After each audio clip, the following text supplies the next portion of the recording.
So one of the ways that we know God is doing something with us, in us, is that he speaks of it ahead. So Jesus coming into the world was not an afterthought. It was not that somebody was born and like, okay, let's make this one Jesus. No, that's not what happened. Right from the very beginning, God had set up a salvation plan for humanity. Whenever you feel like you're at the mercy of people, just think about this. Think that God started it, God is executing it, God will complete it.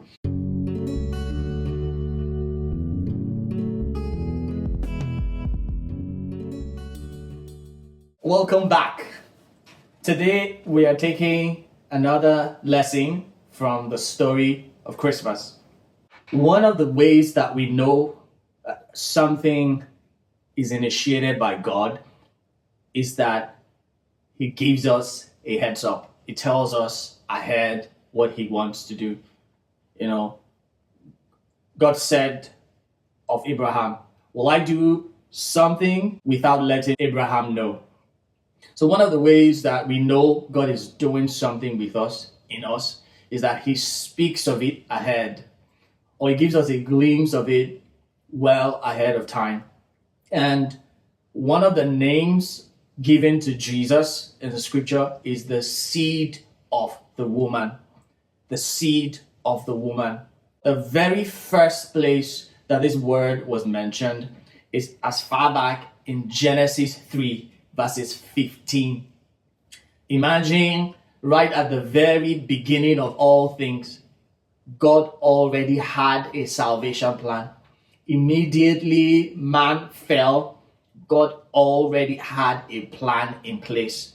That is remarkable. Our salvation plan, the plan of our life, is not an afterthought. God is not stranded about what to do with you. He already set up your life right from the very beginning. And so we see in Genesis 3:15, and I will put enmity between thee and the woman, and between thy seed and her seed. I will bruise thy head, and thou shalt bruise its heel. So right from the very beginning, we see Christmas foretold. We see the birth of Jesus, the coming of Jesus foretold. So Jesus coming into the world was not an afterthought.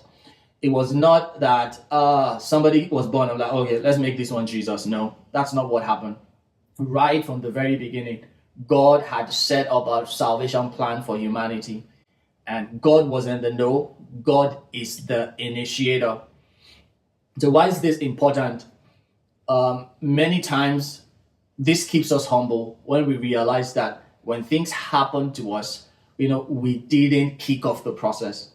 We might have been involved, but we didn't initiate it. God started all things. God made all things. And it is not in your life that it will be different. God has set up all things in place. And so our task is to be in allegiance. Our task is to be in alignment with what God is doing. And so in the Christmas story, we see obviously that God kicked things off. And he did it in such a way that it will be clear that man was not involved. This brings us to him being called the seed of the woman. In order for the legal requirements for our salvation to be met, God had to walk the earth in flesh. But just because he is God, he had to make this in a way that it is clear that this is not the doing of man. It had to be clear that this is not the doing of man. And so he set this in motion. He made sure Mary carried a child that had no male input. This sounds, in fact, a lot of people don't believe this. Yeah. But it doesn't stop this from being the truth. And so God did it in such a way that it will be clear this is his doing. So the second lesson here is that when God does things, how we know is he leaves signatures. He leaves signatures in our life that makes it clear that only he could have done this. And so This is the importance of retrospection and meditation. When we lie on our beds at night and we think upon the things in our life, our heart should be drawn to, our attention should be drawn to the things and the patterns that we observe that has a signature that looks nothing like you. In our journey of life, we know the things that we initiated. We know the things that others initiated. But there are some things that have fallen into place and look so strange. This is not my handwriting. This is not any man's handwriting. And these are the things that help us be more grateful to God. These are the things that help us grow in faith. These are the things that draw us nearer to God.